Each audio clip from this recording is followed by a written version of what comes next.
आपका अपना channel India A1 news, जो रखे आपको A1। Sisters and brothers of America,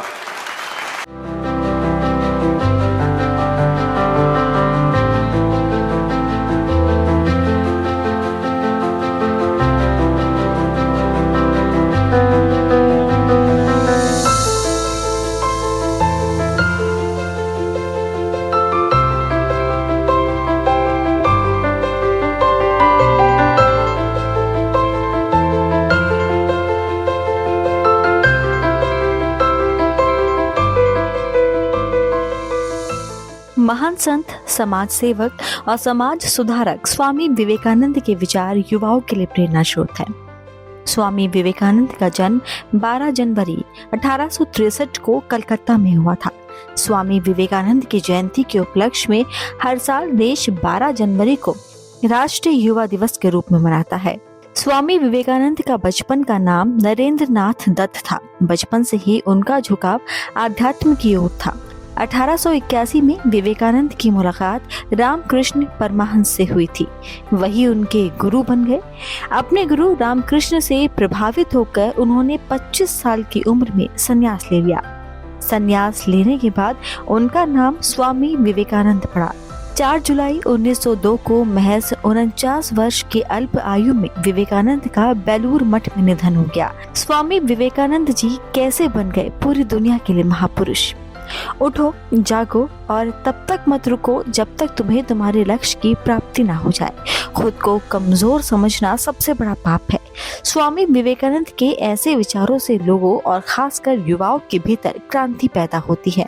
Swami Vivekananda ने अपना पूरा जीवन देश को समर्पित कर दिया। स्वामी विवेकानंद समाज सुधारक और सेवक होने के साथ ही आध्यात्मिक गुरु भी थे, जिन्होंने देश दुनिया को धर्म व आध्यात्म का पाठ पढ़ाया। उनके द्वारा दिए संदेश और उनके विचार युवाओं के लिए प्रेरणा स्रोत बन गए, क्योंकि वो अपने अधिकतर संदेश और भाषण में युवाओं को संबोधित करते थे। इसीलिए उनके विचारों को युवाओं की सफलता का मूल मंत्र कहा जाता था। विवेकानंद जी के विचार आपको सफलता की ओर आगे बढ़ने के लिए प्रोत्साहित करेंगे और इससे आपका जीवन बदल जाएगा। विवेकानंद जी ने वेदांत और योग पर भारतीय दर्शन और पश्चिमी दुनिया का परिचय कराया। उन्हें 19वीं सदी के अंत में हिंदू धर्म को दुनिया के प्रमुख धर्मों में स्थान दिलाने का श्रेय जाता है। उन्होंने अपने गुरु की याद में रामकृष्ण मठ और रामकृष्ण मिशन की स्थापना की। विवेकानंद को 1893 में अमेरिका के शिकागो में हुई विश्व धर्म संसद में दिए गए उनके भाषण की वजह से सबसे ज्यादा याद किया जाता है। It fills my heart with joy unspeakable to rise in response to the warm and cordial welcome which you have given us. I thank you in the name of the most ancient order of monks in the world. I thank you in the name of the mother of religions. And I thank you in the name of the millions and millions of Hindu people of all classes and sects.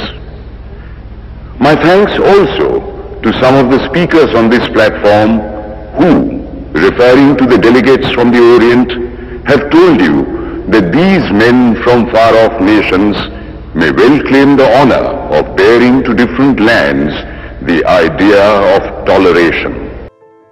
दुनिया भर के धार्मिक नेताओं की मौजूदगी में जब विवेकानंद ने अमेरिकी बहनों और भाइयों के साथ जो संबोधन शुरू किया तो आर्ट इंस्टीट्यूट ऑफ शिकागो में कई मिनट तक तालियां बजती रही। इस धर्म संसद में उन्होंने जिस अंदाज में हिंदू धर्म का परिचय दुनिया से कराया, उससे वे पूरे विश्व में प्रसिद्ध हो गए। विवेकानंद एक सच्चे कर्मयोगी थे और उन्हें इस देश के युवाओं पर पूरा भरोसा था। उनका दृढ़ विश्वास था कि युवा अपनी कड़ी मेहनत, समर्पण और आध्यात्मिक शक्ति के माध्यम से भारत के भाग्य को बदल सकते हैं। स्वामी विवेकानंद जी के जीवन की कुछ प्रसिद्ध कहानियां। एक बार स्वामी विवेकानंद अपने आश्रम में सो रहे थे कि तभी एक व्यक्ति उनके पास आया जो कि बहुत दुखी था और आते ही स्वामी विवेकानंद के चरणों में गिर पड़ा और बोला, महाराज, मैं अपने जीवन में खूब मेहनत करता हूँ, हर काम खूब मन लगाकर भी करता हूँ, फिर भी आज तक मैं कभी सफल व्यक्ति नहीं बन पाया। उस व्यक्ति की बातें सुनकर स्वामी विवेकानंद ने कहा, ठीक है, आप मेरे इस पालतू कुत्ते को थोड़ी देर तक घुमा कर लाएं, तब तक आपकी समस्या का समाधान ढूंढता हूँ। इतना कहने के बाद वो व्यक्ति कुत्ते को घुमाने के लिए चला गया और फिर कुछ समय बीतने के बाद वो व्यक्ति वापस आया तो स्वामी विवेकानंद ने उस व्यक्ति से पूछा कि ये कुत्ता इतना हाफ क्यों रहा है, जबकि तुम थोड़े से भी थके हुए नहीं लग रहे, आखिर ऐसा क्या हुआ? इस पर उस व्यक्ति ने कहा कि मैं तो सीधा अपने रास्ते पर चल रहा था, जबकि ये कुत्ता इधर उधर रास्ते में भागता रहा और कुछ भी देखता तो उधर ही दौड़ पड़ता, जिसके कारण ये इतना थक गया। इस पर स्वामी विवेकानंद ने मुस्कुराते हुए कहा कि बस यही तुम्हारे प्रश्नों का जवाब है। तुम्हारी सफलता की मंजिल तो तुम्हारे सामने ही होती है, लेकिन तुम अपनी मंजिल के बजाय इधर उधर भागते हो, जिससे तुम अपने जीवन में कभी सफल नहीं हो पाए। ये बात सुनकर उस व्यक्ति को समझ में आ गया कि यदि सफल होना है तो हमें अपनी मंजिल पर ध्यान देना होगा। स्वामी विवेकानंद के इस कहानी से हमें यही शिक्षा मिलती है कि हमें जो करना है, जो कुछ भी बनना है, हम उस पर ध्यान नहीं देते हैं और दूसरों को देखकर वैसा ही हम करने लगते हैं, जिसके कारण हम अपनी सफलता के लक्ष्य के पास होते हुए भी दूर भटक जाते हैं। इसीलिए यदि जीवन में सफल होना है तो सदा हमें अपने लक्ष्य पर ध्यान केंद्रित करना होगा। नारी का सम्मान। एक बार की बात है, स्वामी विवेकानंद समारोह के लिए विदेश गए थे और उनके समारोह में बहुत से विदेशी लोग आए हुए थे। उनके द्वारा दिए गए स्पीच से एक विदेशी महिला बहुत प्रभावित हुई और वो विवेकानंद के पास आई और स्वामी विवेकानंद से बोली कि मैं आपसे विवाह करना चाहती हूँ ताकि आपके जैसा ही मुझे गौरवशाली पुत्र की प्राप्ति हो। इस पर स्वामी जी बोले कि क्या आप जानती हैं कि मैं एक सन्यासी हूँ, भला मैं कैसे विवाह कर सकता हूँ? यदि आप चाहो तो मुझे अपना पुत्र बना लो, इससे मेरा सन्यास भी नहीं टूटेगा और आपको मेरे जैसा पुत्र भी मिल जाएगा।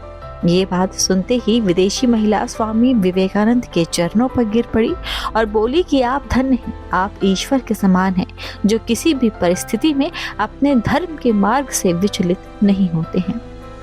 आपको महापुरुष स्वामी विवेकानंद जी के जीवन के बारे में जानकर कैसा लगा? कमेंट बॉक्स में जरूर लिखें। देश के और भी महापुरुषों की कहानियां जानने के लिए चैनल को सब्सक्राइब, लाइक और शेयर करें।